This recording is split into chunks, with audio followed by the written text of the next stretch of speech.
Hello guys and welcome back to George Basics. In this video tutorial I will teach you two different methods how to change your account in Pokemon TCG Pocket guys.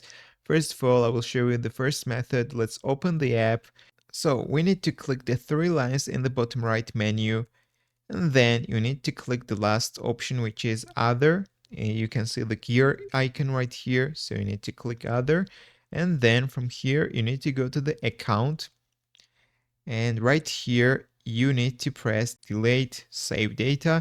And guys, you should know that this will delete your current account and you will be able to create another account. So if you want to delete the current account and if you want to change it to other, you can click this button. You will delete the previous account and you will create another account, guys.